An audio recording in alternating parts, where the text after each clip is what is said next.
never smoke the dizzy, but we can always share some disease. It's just a cup in time. This song doesn't have to run. Life's all of us, not every moment we can be feeling fine.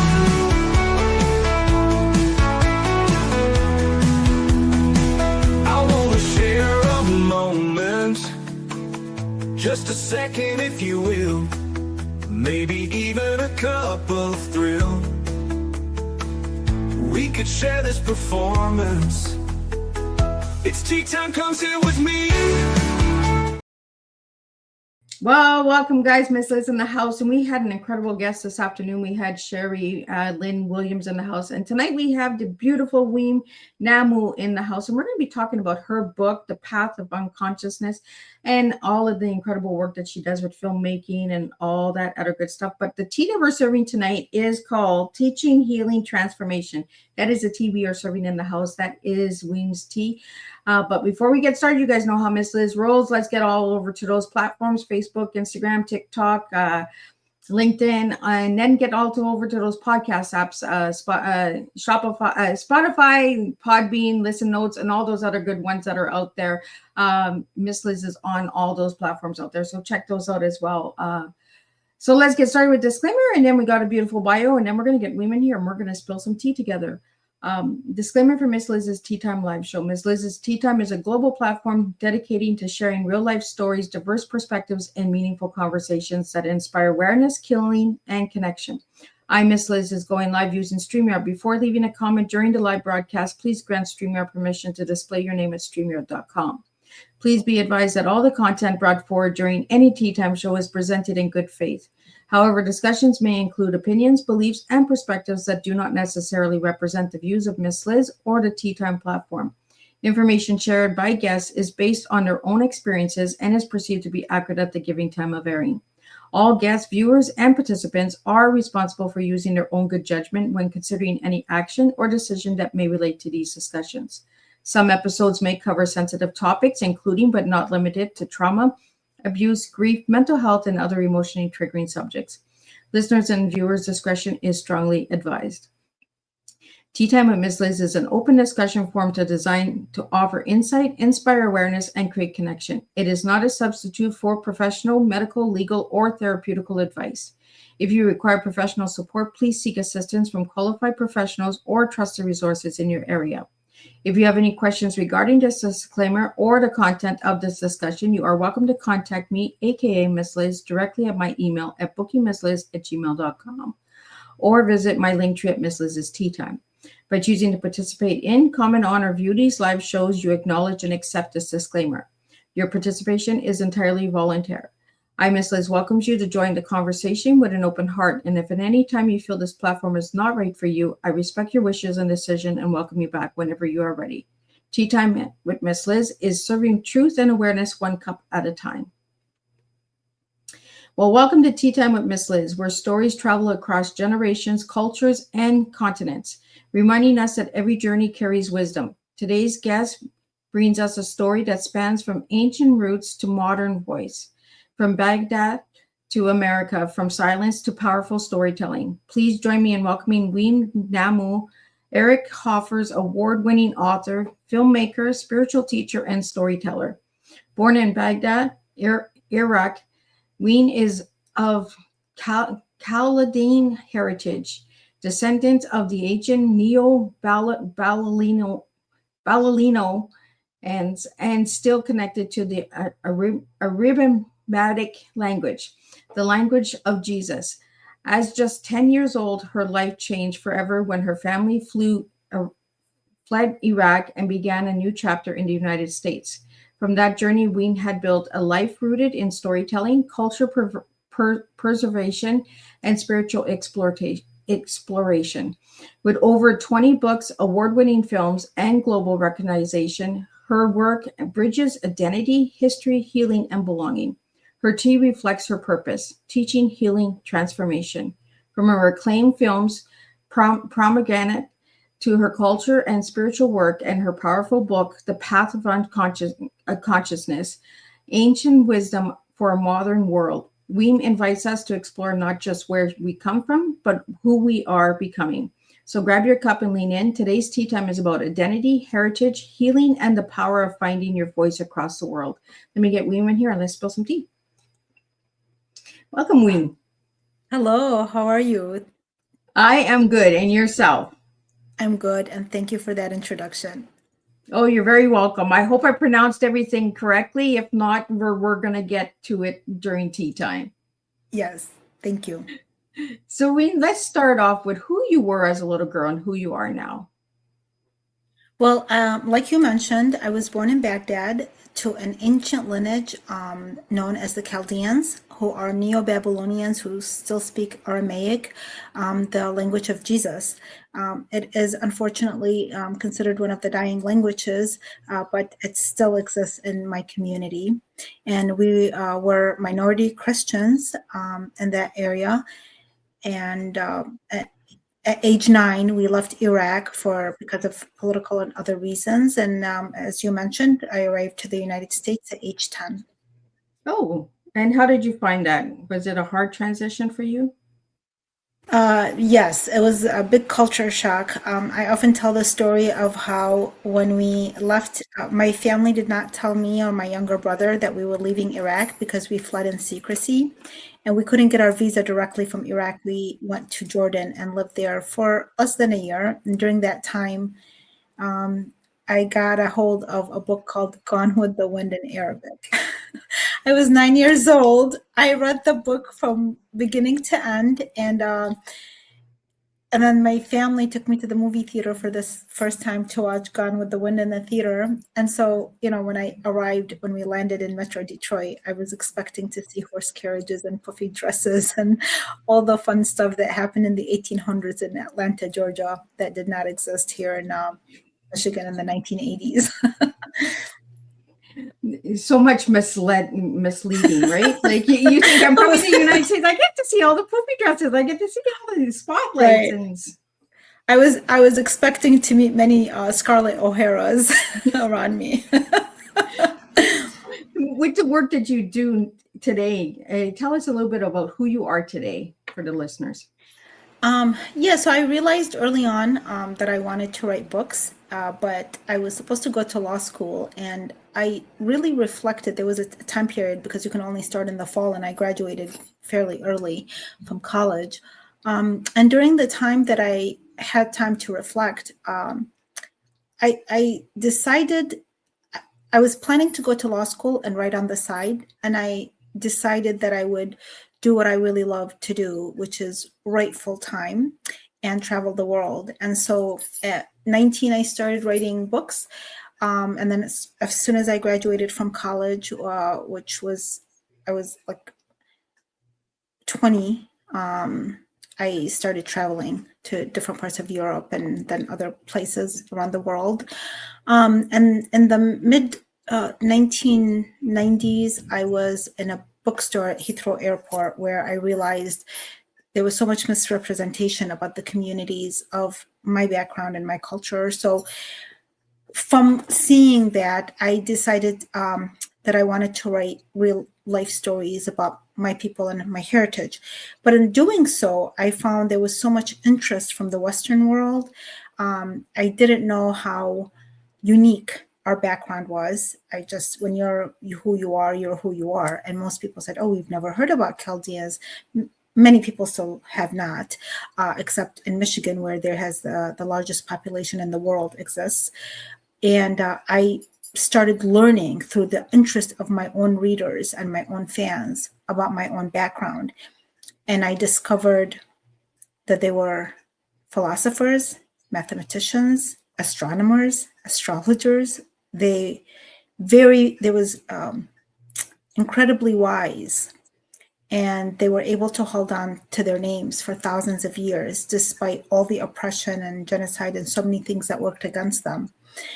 And in the spiritual realm, I also discovered that they were healers. So I was able to reconnect through my own writing, through my own teachers, to my ancient lineage, which I think has been buried because of all the other factors that happen in the Middle East. It's been buried for thousands of years, but really needs to come to the surface because they had such incredible things to teach. I like that you're keeping the heritage alive and the language alive. Could you say a couple of words so we could hear you speak the language? Shlama illach. And what does Shlama illach is salamu alaikum, which is saying hi. And in Aramaic, so Arabic is derived from a lot of it is from the Aramaic language. And actually the entire Middle East was at one point spoke the Aramaic language. And then after the invasion of the Arab Muslims in the 7th century, then slowly, and it was mostly the majority were Christian, and then it started changing to the Arabic language, and it started changing religion as well. Well, we have a couple of comments coming in. Weam's story is truly touching and eye-opening, amazing conversation, really inspiring. We have a question here for you is, what inspired your journey into storytelling? I don't think I can take any credit for that because I feel like when you have a calling, I was talking to somebody today about this, one of the projects that I'm working on. And I was telling her that when something just feels so authentic and organic and it calls for you, you just kind of answer. So I can't really, what drew me is just feeling like this is what I wanted to do. But then originally what I thought is for me that I just was interested in writing books. But over the years, I realized that there was something much more meaningful in what I was trying to do, which is to preserve my heritage and to pass on teachings that were passed on to me for centuries and for thousands of years. So it shifted, the meaning of what I was supposed to do shifted. And the reason I got into the film industry is because when I would go, like I was at the British Columbia, there was the Surrey Writers Conference that they have every year. And I met with very notable filmmakers. This was, I believe, in 2003. And from their reaction, I knew that they're not going to believe in my stories. So I decided to go to film school and make my own films as a way to continue telling the stories. So I think I was at the heart of what I'm doing is finding different ways to tell stories, whether it's through journalism, whether it's through poem. I studied poetry in Prague through the University of New Orleans summer program. And as I said, filmmaking, I took a whole year of full-time schooling. But when I look at it, my passion was to continue these stories that I keep falling in love with the more I learn about them. Well, it's a learning and growing experience for you as well, right? Very much so, and it's been very healing because some of the stories, and this came later, I had to find the courage to find my voice to write memoir. And I remember that was incredibly scary, but I had amazing spiritual teachers that have guided me throughout the years. And I realized that through each book that I wrote, from beginning to end, as I was navigating who I was and who my ancestors were, and the incredible women, the goddesses that came from that part of the region, that again were buried by history, that was empowering me at the same time. And as that happened, I found it was changing the people that were reading my books. Like I have a book called Mesopotamian Goddesses that is very, very historical, but at the same time provides lessons that I learned from my Native American teachers and my teacher, Lindsay Andrews, who passed away a couple of years ago. I was in her school for 4 years. And then I have a 4-part memoir series called Healing Wisdom for a Wounded World that brings in the shamanic teachings that I was taught that benefited my life. And I think that when something benefits you, automatically one of the things that you feel to do is to share it with the world. Absolutely. We have a question here from Marcelin Isaac Potter. How did growing up between cultures shape your identity, Weam? Oh, it shaped my identity a lot. We were minority Christians in a Muslim country. And so we are basically, you don't have a lot of the same rights, but my best friend was Muslim and I loved her and her family, the neighborhood. I was born in Baghdad. So most of our friends and neighbors were Muslim, and we got along with them. I think the leadership is not the same as the regular people that are, your neighbors. They're not necessarily the same, and the religious aspect of it is not the same. And I really didn't know that I was different. I knew I was Christian, but I didn't know what else was different about us, because my friendship and my love for my neighbors was so strong. I started learning more the difference in who I was as a Chaldean when I came to the United States. Well, part of that is because, again, the fear that we lived in Iraq, we were not really encouraged to flaunt who we are, to speak our native language. And so everything was hush, hush, hush, hush. And I think that if I had not left, if my family had not been wise enough to have us leave, I would not have been able to do any of the things I'm currently doing. I certainly would not have been able to research and look into my ancestry, and as I am today. Let's talk about ancestry. What did you find out about your ancestors that really surprised you? The first recorded writer in history is a woman named Enheduanna. She was a priestess, she was a princess, and she's the first poet. She was the daughter of Sargon, and she's from Mesopotamia. And her disc was discovered by the British archaeologists in 1927. And the reason that she is considered the first writer is because traditionally before her, writing was invented in ancient Mesopotamia, but the writers prior to her, traditionally, you are not supposed to sign your name. But Enheduanna decided that she did want to sign her name, that she wanted to own ownership of her writing. And so at the end of her poetry, she would write, "It is I, Enheduanna, who wrote this, my king, something has never done before." She took ownership. That began that type of ownership that we have today, that I have on my books when I have my name, originals, that started in ancient Mesopotamia. And there was so many other women.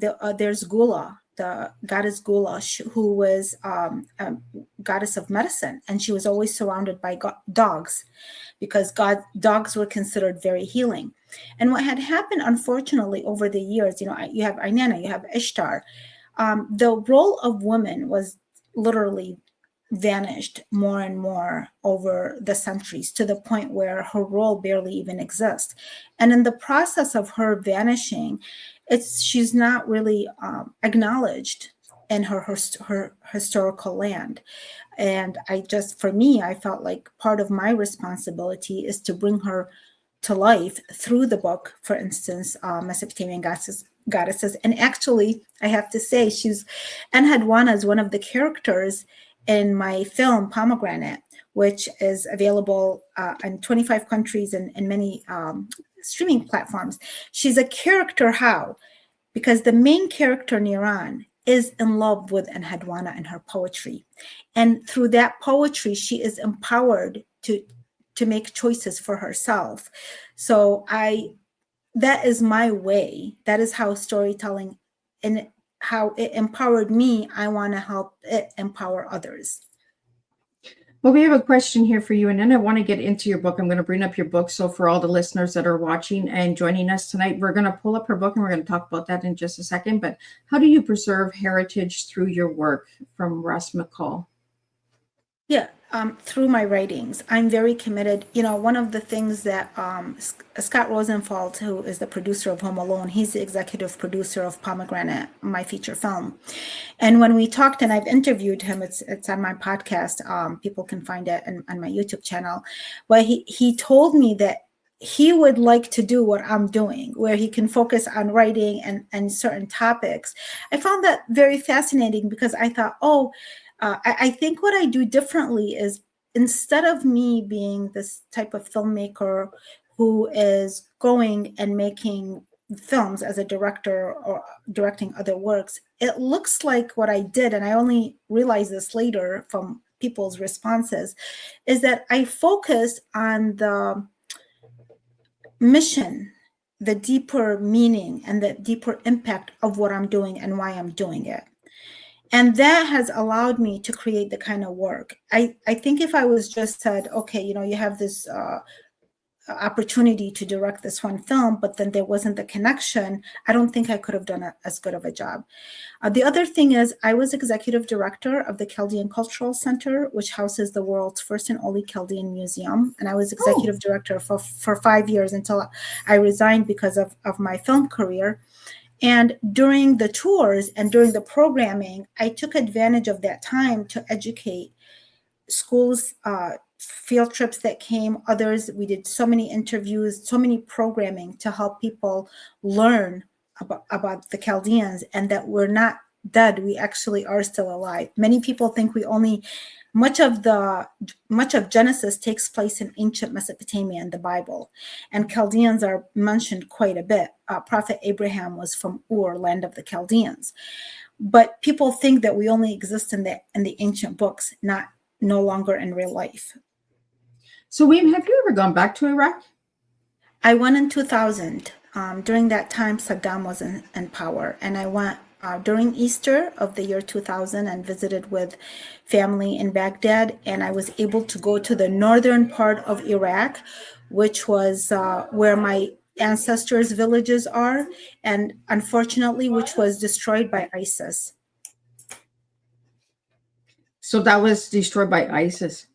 Yes, so Tel Kepa was the largest Christian town in northern Iraq in 2014, and it's where my parents and grandparents were born. In 2014, it was attacked by ISIS, and some of the villages or some of the towns that were later rebuilt, but never Tel Kepa, that was completely destroyed.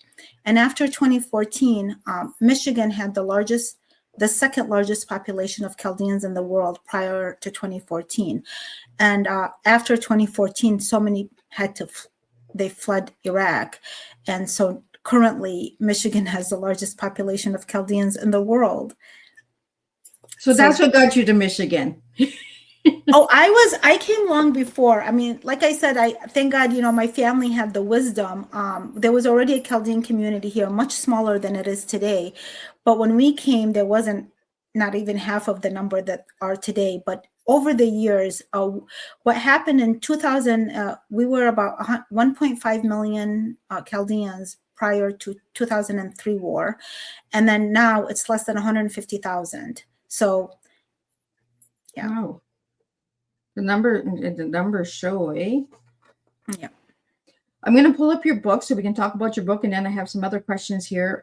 But I want to pull up this book because this is the book is this your latest book?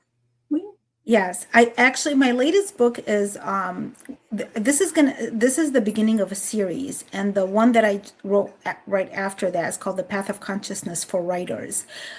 So again, I just feel it's so important for us what we learn that we share it in our material. And what I do is I use my own stories as examples of whatever it is that I am including in, for instance, The Path of Consciousness.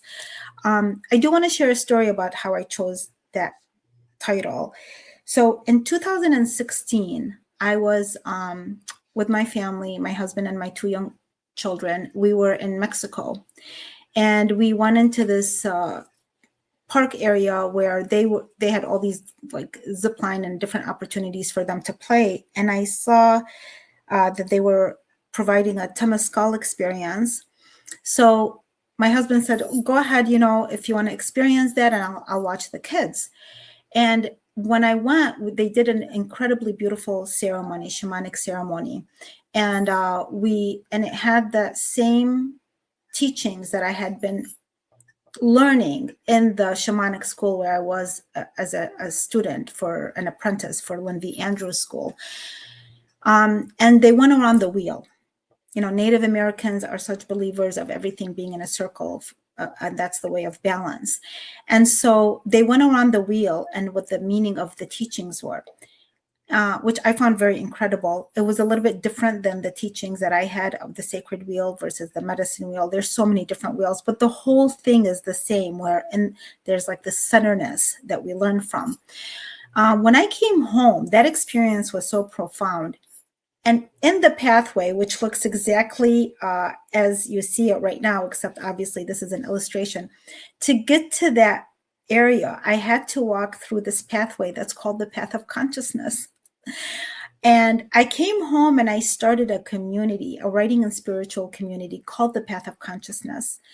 And it grew and evolved, and we did retreats up until COVID. We were doing retreats, and people were benefiting amazingly from it. So I continue to expand it and provide services, whether it's one-on-one or with some of the people. Like currently I have a program with one of the woman, a young woman who graduated from Lynn School, but I was her mentor. After I graduated, I became a mentor for apprentices. And I just think this is how you pass things on. One thing that's very special, particularly about these teachings, even though they are for everybody, but especially in Lynn's case, and the teachings were coming, these ancient teachings were coming from the feminine perspective, from the feminine energy. And so that's where they differ a little bit. And so many of my mentors, my mentors were women, and the women that I mentored were women. And is something we continue to pass it on to daughters, to sisters, and so on and so forth. I just love the picture, like the image of the cover. It looks so peaceful, like the purple and the greens and the gold. It kind of just takes you on a journey. Like when you look at the cover straight through, you can see what's at the end of the rainbow, like what's at the end of the path. So it's kind of taking you in. It's kind of pulling you in. Is that what you were going for when you did the That's cover? what pulled me. I didn't know that was what I was going, but it pulled me in. So my husband was literally on the other side of where the sign was and where this arch was. And I was pulled in, and then I was looking around, and to the right, it said Garden of Harmony with as a way of entrance. And my name means harmony in Arabic, Weam.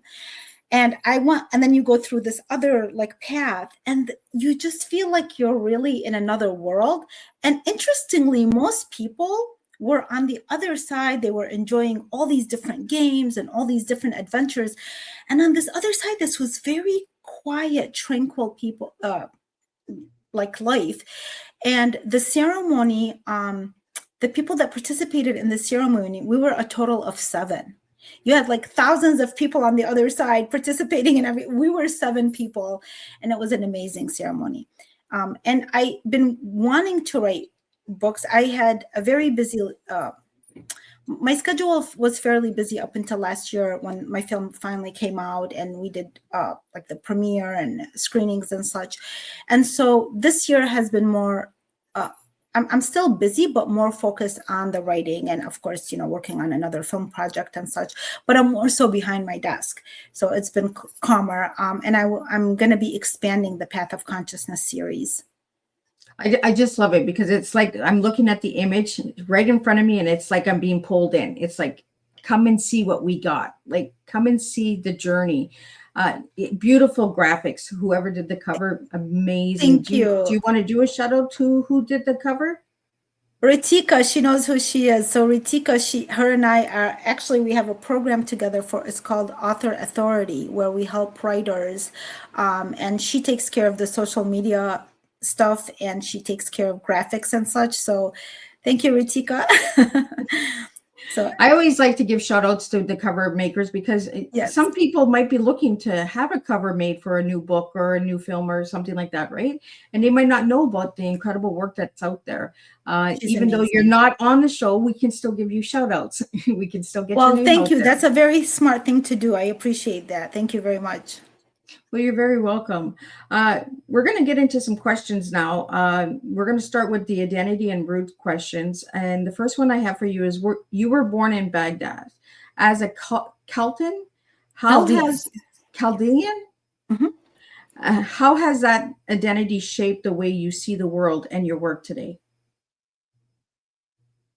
Well, what I realize is, if you don't know who you are, if you don't really connect to your inner self and dig and understand who you are, where you came from, you go through a lot of pain, and you experience limitations that are not necessarily on the surface. It might seem like, oh, it's your husband, or it's your kids, or it's this, or it's that. But really, there are oftentimes deep-rooted issues that come from where you come from, where you were born, who your ancestors are, what are some of the traumas that your ancestors experienced, as well as what are the powerful threads that are in your lineage. So I discovered, in my lineage, there are a number of healers. My father was he was the, what do you call it? Head of the accounting department for the railroad station in Baghdad. That was his title. That was his professional title. Oftentimes at home, we'd be in our nightgowns. We'd get a knock on the door. Somebody comes in pain. And my dad, I would sit and watch as my mom would bring this tub of warm water and this bar of soap that was made from olive oil and very natural ingredients that we use for everything. And it was great for the hair, for the skin, everything.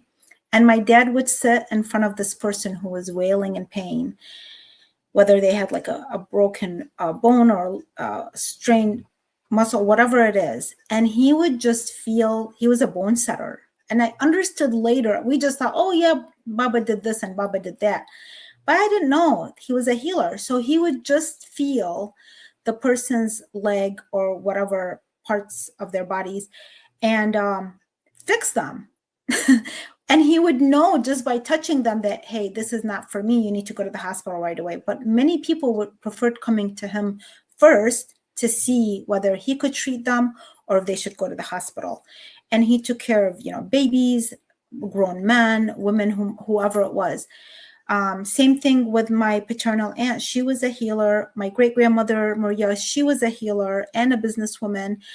And when I was learning about this, and I thought, oh, so we're not, this impression that women from the Middle East are weak or they are all oppressed or they're this or that. Well, this is not entirely true, although what's true is so much of their rights, there's so much attempts to take away their rights and not allow them to flourish. So it's not that we are weak, but there was such a strong attempt to keep us, buried or keep our talents buried. I also realized because as a writer, I was having so many, I thought were writer's block. Well, what I realized was those were, because I was thinking, well, how do I tell, there was a story that I was having an issue telling called The Great American Family, which that's the book that won an Eric Hoffer Award. So I remember when I called Lynn, she was, she had already, I don't know how many books, not 20 at that, almost 20 books at that time. And I read one of her books and I called her for some literary advice. And I said, yeah, I'm having a hard time writing this story. And she was able, because of her, she's a mystic, she was able to draw out of me what was holding me back, which really shocked me. She told me things that I needed to hear. This is another thing that I think our society just is afraid to tell truths about things that would serve us. If I am not healthy right now for some reason, I am better off if you point out what you see is not healthy about me and me take care of it, rather than you just kind of coddle me and let the whatever disease it is, whether it's my mental thoughts or whatever it may be, maybe it's food, whatever it is, to eat me up. And there are ways to do that. I'm not saying you just approach somebody and say, but there has to be some yourself. Yeah, it's not like, okay, you know what, you need to lose like 5 pounds or something. But there are ways, and I it's gotten to the point where, but Lynn saw some things that when she addressed them at first, it was like, no, like I resisted. But then it was so truthful that I thought, oh my God, she made me look into something, what we call the dark side, which I really needed to look into.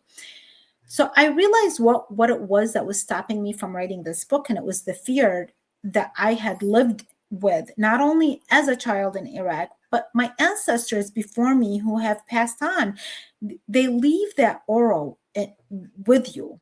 You don't even realize it. You don't see it. But then you have to really look into and research your own heritage to understand that.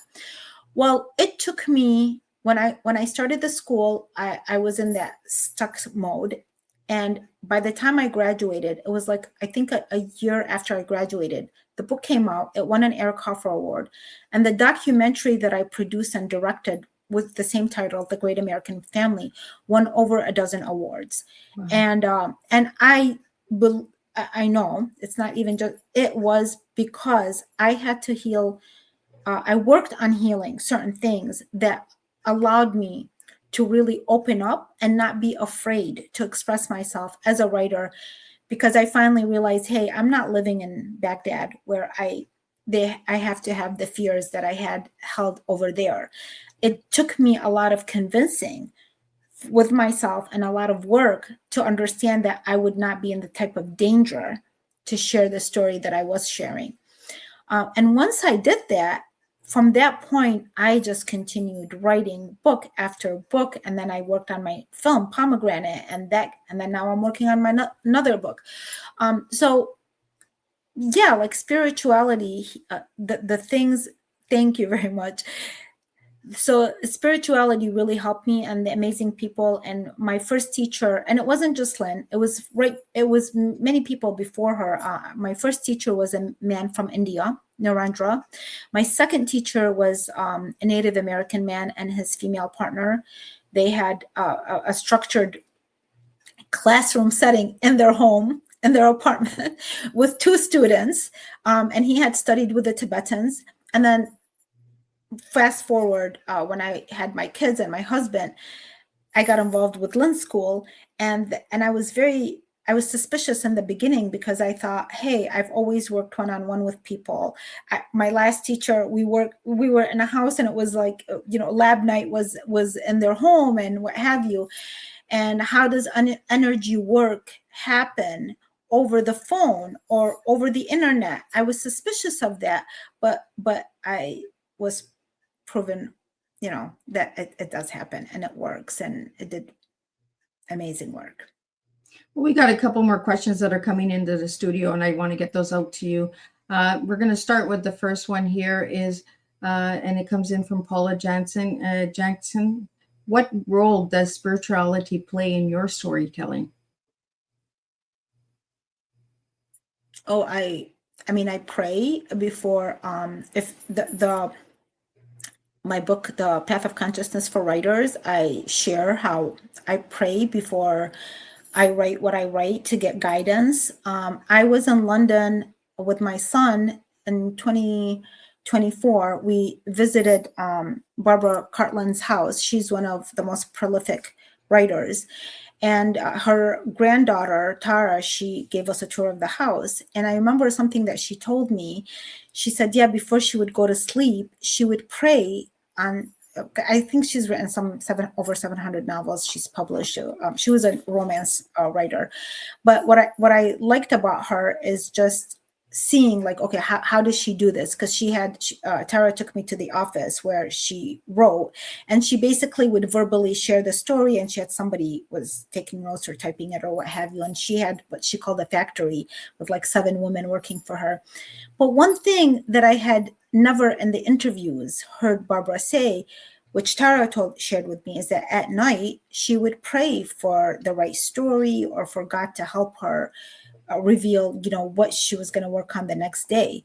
And I thought, oh, that's interesting. I had not heard of that. And I believe in that. I pray. And I believe that the writing, this is something that Mesopotamia gave for us, is that type of practice, especially when you are using the pen and putting down from your thoughts through your nervous system into the paper, something that communication happens with your higher self, whatever you want to call. I mean, some people, whether you call it God or spirit or your higher self, something is happening where this information is being downloaded from where you don't even really need to go into, okay, where's this information going? But you need to just trust the process and believe in yourself that the messaging that you're getting, communicate with that is, well, why should I write this next book? What does that mean to me? And kind of, this is part of the exploring, and it becomes so much fun, because in the process, you learn more about yourself. And the project becomes an exploration of the story and of yourself. So spirituality plays an important part. Also, I like to utilize things in the best possible way. Even it's like if you're cooking something delicious to serve people, you want to put the best ingredients in it. You create it with lots of love, because you don't want to serve people something harmful. I look at my writing the same way. If I'm going to put a book out there into the universe, I want that book to have that kind of energy. What is the purpose of putting years into a book, whether it's years or whatever time period I'm going to put? What is the purpose behind that? And I do believe that our actions, the seeds of my father being the healer that he was, created certain circumstances for us that even had us experience what we're lucky to experience here in the United States. But that was part of what my father planted. So I feel that we're also planting things into the universe. So I want to make sure that spirituality, it's a blessing, not so that it's a blessing on others, and that blessing would come back to my family and my children and their children and so on and so forth. Native Americans believe that when they make decisions on something, it's 7 generations ahead and 7 generations back. And what that means, I love that you say that, because I bring that up quite often on Tea Time. It takes 7 generations to break a pattern in the family. So like if there's any abuse or any addiction or anything, it takes 7 generations to break that. So that would have to be 7 people, like 7 women or 7 men, to break that cycle. And now if one breaks that and one doesn't break the cycle, then it starts again. It goes, and I feel like that's how world peace is, right? Until we get that 7th generation, we're never going to get world peace. We're never going to get the cycle and the pattern broken. The 7 ancestries had knowledge of this. And I'm so glad that you brought that up, because I mention that all the time. The 7 generations, look into it. Ancestry, there's stories that matter today that we need to keep sharing, and we need to keep bringing that to the table, because those stories are what is a part of our journey as well. And we're creating that storytelling. And when you were talking about food and all of that, all I'm thinking is pen and paper and food. So when you're writing, is there a certain dish that you're eating, or that brings the words out easier for you, or a fruit or a dessert or anything that you'd like to share? I'm a lover of coffee. I love drinking coffee when I'm writing, but I'm going to tell you a secret, okay? I have had my laptop on the kitchen counter as I'm cooking because I want to get something out, and technology has been so wonderful. I know people have issues with certain things, but when something is created, always try to look at, if God is providing this in the universe, how can I use it for the positive? So one of the things that are available for us, which I found out by accident, which I realized in my one of my last writers group, they didn't know about it. And I thought, oh, well, you can listen to your, so let's say I want to edit chapter 1, for instance. And sometimes, I sit behind my computer a lot, and sometimes I try to start standing just for my posture. But then I realized that you can listen to the chapter. It could be read to you. So once I discovered that, I noticed I'll have it the computer will be reading the chapter while I'm cooking, this delicious okra stew and the rice, and getting salad ready or whatever for before my son comes home from school or whatever I'm doing. But it also allows me to disconnect from the technology aspect and listen to the story with my whole entire body, and not just like me with my eyes. And there's a difference in that feeling. There's a difference when you're listening to the story, and I will catch things that I did not catch while I was sitting down with regards to how I want to tell something. So there's so many different opportunities right now for people to tell their stories without the fatigue sometimes of, especially when I started in the beginning, it was like reading and rereading and going over something. My script Pomegranate, the last version that was used when we were shooting the film, it's called It's V43, stands for version 43. That's how much that work is. And that's another thing. Many people don't know how much work goes in behind a film, right? They think, oh, it's done in a month. There's so many editings and so many revisions, and oh, this worked the first time, and then you watch it through and you're like, oh, I'm not sure if that's what I want to. It doesn't relate.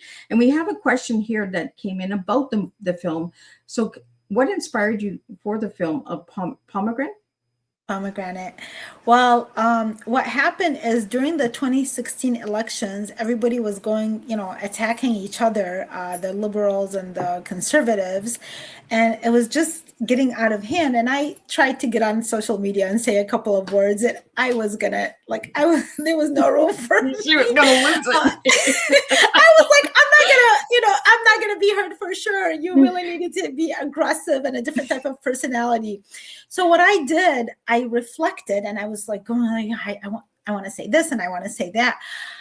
So what I did, and that has also become part of my process and just my lifestyle. If there is something that I think has importance that I want to express and create, what I will do is I will take that energy and create something, whether it's a book or it's a film or something, or even if it's a speaking, like if I'm invited to speak somewhere and it becomes what I'm speaking about, so I can transform that energy.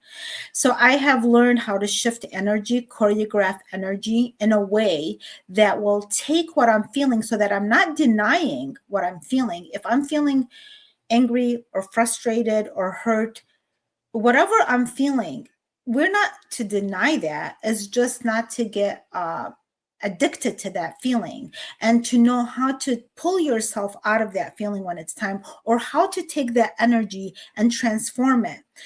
Let's go back to food again. Obviously, you can tell I like about. I spend a lot of time in the kitchen. We'll go back. Okay, good. I'm glad. So let's talk about like leftovers, right? So when you take that and you feel like, I don't want to waste this food. I have some stray cats in the.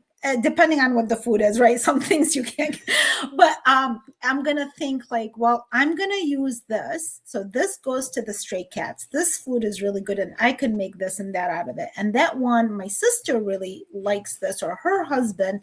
And so you go through this process of shifting what you're going to do. And those are decisions, just like whether you're working on a project or you're making decisions. And really, it's about the smallest decisions. What happens when you get into the spiritual life, you don't prioritize, what I'm going to be writing. This is the most important act in my day. No. Other parts of it, washing the dishes sometimes is the most important part of the what you're doing, because if your sink is just, out of whack and it's like there's chaos in your house, it creates chaos inside of you. And then the way you wash the dishes, if you're doing it angrily, and we used to work so much around the wheel. So by the way, going back to the book, The Path of Consciousness, or even in my schooling with Lynn, we used to go around the wheel all the time to go through aspects of our lives. And we were taught that we were doing it regularly on paper, in practice, in meditation, to the point where when you are washing a dish in that circular movement, you are going around the wheel and healing certain aspects of the day. If somebody really ticked you off earlier in the day, and you can do a certain like prayer and try to understand. And these are all things that are in my book that people can use in their daily lives. I have a monthly, it used to be monthly, but now it's every other month, where I have an online writing ritual where it's open for anybody and it's for free, where people can come on and we go around the wheel and we do other practices as well. So, with regards to how I was feeling about the film. So politically, I was not liking what I was seeing, because it was reminding me of, I was thinking, we have the freedom here to have a conversation. We have the freedom to have different beliefs, and that's okay. And I was starting to feel like it felt like how it was in Iraq, where you have to believe one way or the other without being attacked. that was very difficult for me to see. I also was having issues with some of the extremists of how they felt about women in the Middle East and how with the whole thing with the hijab. So I said, I am going to take the stories that I find important and women, my surrounding women feel important in my community. And I'm going to create this film where it's, by the way, the first Iraqi American feature film. It's led by women. There's these two beautiful women that live across from each other. One is a Muslim and one is a conservative Christian. And they literally go at it in a very authentic way. I mean, telling each other what we really do tell each other in real life. People loved it. It's won more than 50 international awards around the world. And I think, and it's full of humor, by the way, it's full of love and humor. But I think the reason it has received that kind of recognition is because it's so authentic. They're able to confront each other with things that they can be honest. And we're lacking that right now. We're trying to be so afraid, tiptoeing, not hurting people's feelings. I'm sorry, but like that is very depressing. That is making us where we are. That is how we lived, where we could not say. We were so afraid. And I carried that for years and I had to undo that. And now I'm here watching this happening to the people who we came to this country to experience what some people are trying to take away. Yeah. And I'm glad that you're bringing that up, Weam, because, we're going backwards instead of forward for a lot of things in a lot of different countries. You're in the States, I'm in Canada, and we're seeing that. We're seeing change in the countries that promised us all of this good stuff. And they're going back and they're kind of reversing the words, right? Where freedom and you'll feel safe. There's safety, there's stability here in our country. Where right now we're feeling that in our countries and we're not feeling that safety and that stability because we don't know what they're doing. They're flip-flopping everything, right? And I'm glad that you're bringing it up that film is about women, because last month was Women's Month and we really tried hard to get Weam on in March, but I just want us to understand that women should be celebrated year-round, not just 1 month, year-round. There are incredible women out there, incredible storytellers out there, incredible filmmakers like yourself, Weam, that, 1 month is not good enough. We need it year-round, we need to start having those talks as well. We have a couple more questions here, and then I want to get your final words and all that good stuff and where people can find out. Like, time is just flying by really fast. We have a question here from Real Estate with Kate. How important is language in preserving identity? Well, the Chaldean Aramaic language, I mean, imagine when you are speaking a language that was spoken by Jesus. That's how old it is. And my mother, the way she spoke it so fluently, so do my siblings, and I studied it for years. There's a different feeling, and from what I heard is in the Bible, some of the translations even create like a different sense, even spiritually, of the meaning that was. And I know with everything, I mean, you can keep digging deeper and deeper to find something. But I think language is very important. It's part of your identity. But at the same time, you think, okay, if this becomes a dying language, what does that mean?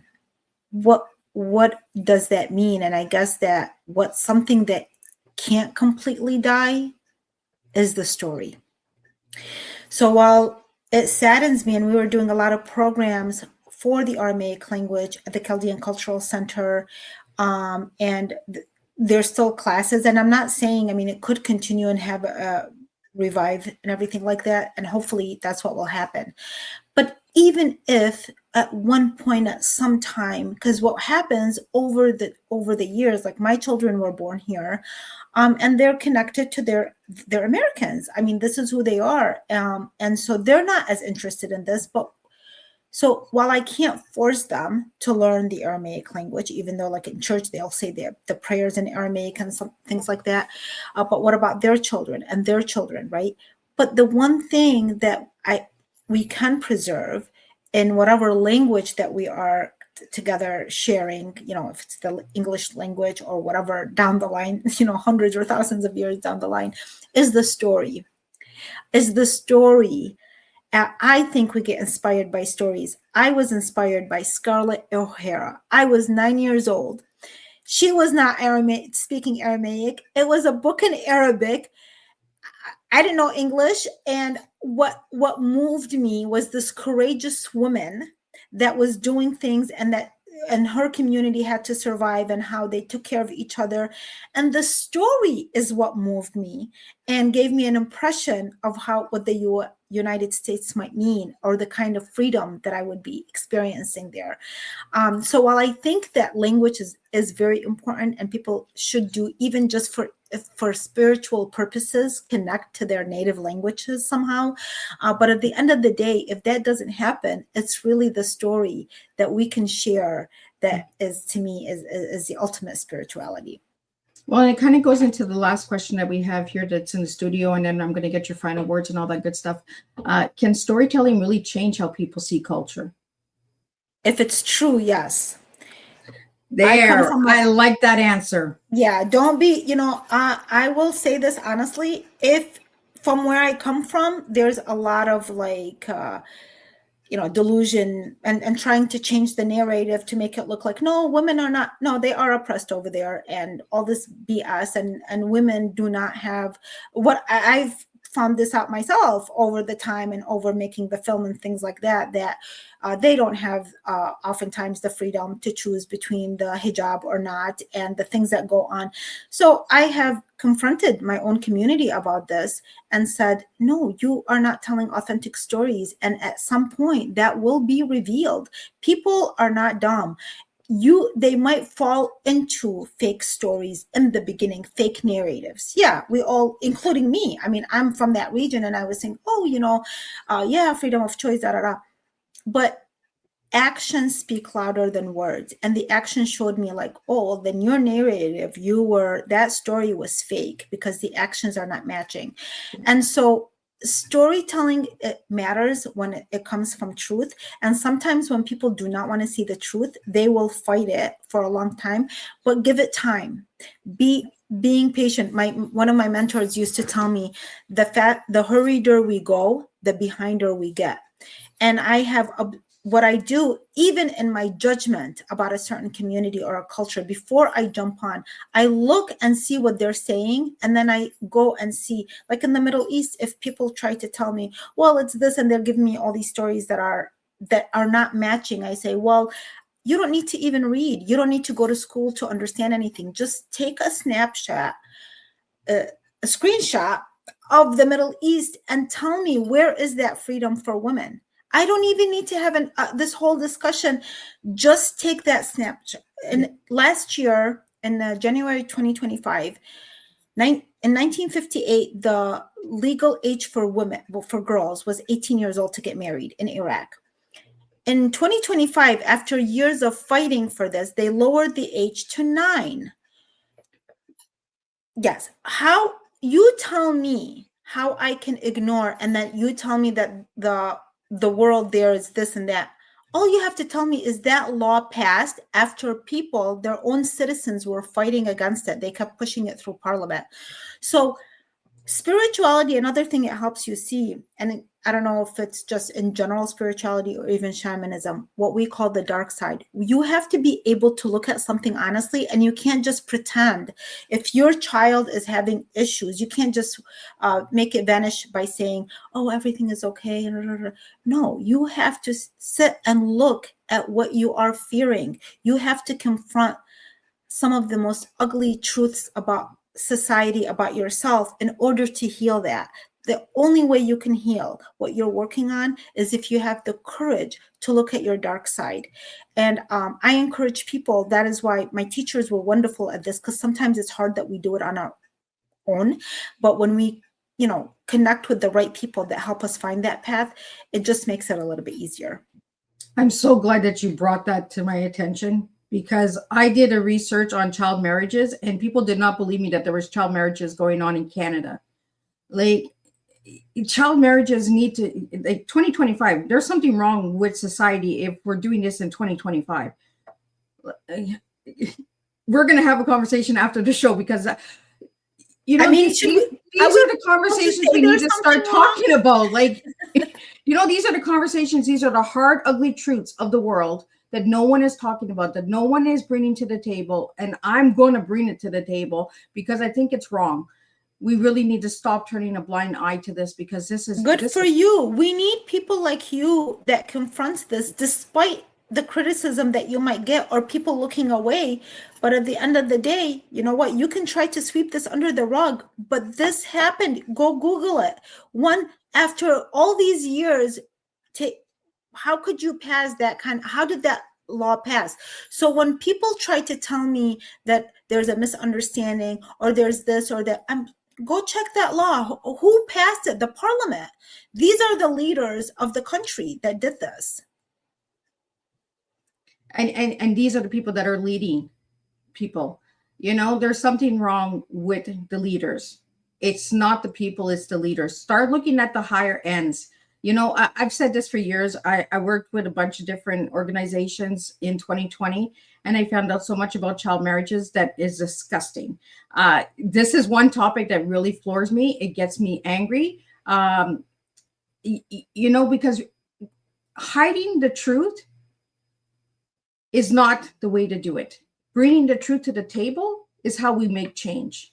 If we hide everything and we just put a fancy little blanket on it or we sugarcoat it because everyone's too scared of the truth and it gets uncomfortable, we're not changing the world. We're not making a difference. And we're sure in the heck not making good examples for the children out there that are expecting us to protect them.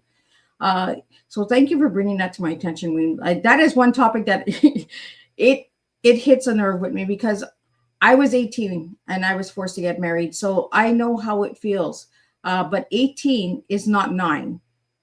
Think of a 9-year-old daughter. Think of a 9-year-old granddaughter. Would you like for her to be married? Like it signed off for marriage. Like they don't even understand life yet. Their mind is not set yet. So let's really get those conversations going, that topic going. Miss Liz is open to those topics, and my listeners know that I'm not afraid. Red list me, come at me, but the hard topics really need to come out because that's what this tea time is about. It's not tea time of gossip and all of that. It is tea time of real truth and real hard, real life stories. That's what I'd like to bring to the table. So thank you, Weam, for bringing that. And well, thank you for being so brave to welcome those conversations. And I did not know your viewpoint on this, but all I'm thinking of is how brave of you to give that much importance to something that is so important instead of, like, again, looking away because it feels easier maybe. Absolutely. I'm so glad we got this conversation and we got to meet each other, and we're going to stay in touch because we're going to bring this to the table. You know, if we have to do a round table and we need to get these hard topics out there, Ms. Liz is willing to do it. I will make my platform about that. The truth story, the real truth has to come to the table.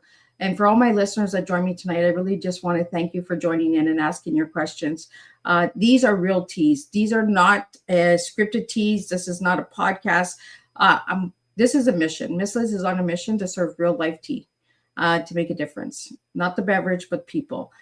So what final message would you have for everybody tonight? And how can they get your book and reach out to you to have you on other podcasts and all that stuff? Well, they can, if anybody wants to email me, they can go on my website. There's a contact page, but all my books and my films are available on Amazon, Amazon Plus, Apple TV, YouTube. So it's very easy. They can just, you know, once you Google my name on Amazon or on Amazon Prime, everything is on there. And regarding the message, I would say what's coming to me right now, invest in yourself. Instead of, before you go out there and save the world, work on yourself, and that will, the energy that you will shift within you will help shift the energy around your family, and be the better you are of a person inside, and the more you heal yourself, the better you will be for even for yourself and for society, and spread it that way. And it might take longer because you don't see the results. Some people jump to just help people because they can see results and they just feel, and I'm not saying don't help people, but I'm just saying that don't use that as a distraction. Look within and work on yourself first, because that will be an amazing gift, not just for yourself, but for the entire world. Well, thank you so much. I really appreciated this conversation. I appreciated getting to know you and meeting you. We're going to definitely stay in touch, and Yes. we're going to. I would love that. I would honestly love that. Yes. So I'm just going to give you a wrap up of what tonight's tea time was, and then we're going to be back next week and we'll do this all over again. What a deeply enriching and powerful conversation. We thank you for sharing your journey, one that carries history, resilience, and a deep connection to both past and present. Your voice reminds us that our stories are not just personal, they are part of something much, much larger. Tonight, we were reminded that identity is layered, shaped by where we come from, what we're experiencing, and how we choose to move forward. Your work honors both memory and transformation, showing us that we can carry our past with us while still evolving into something new. Through your storytelling, your films, and your book, The Path of Consciousness, you invited us to look deeper, to understand ourselves beyond surface level living, and reconnect with meaning, purpose, and awareness. Here is something to carry with you after this tea time. What part of your story are you waiting to be honored, not hidden? Because within our stories, even the difficult ones, lies our voice, our power, and our connection to something greater. Until our next cup, keep sharing, keep exploring your roots, and keep honoring your journey, and keep sharing your stories with the world.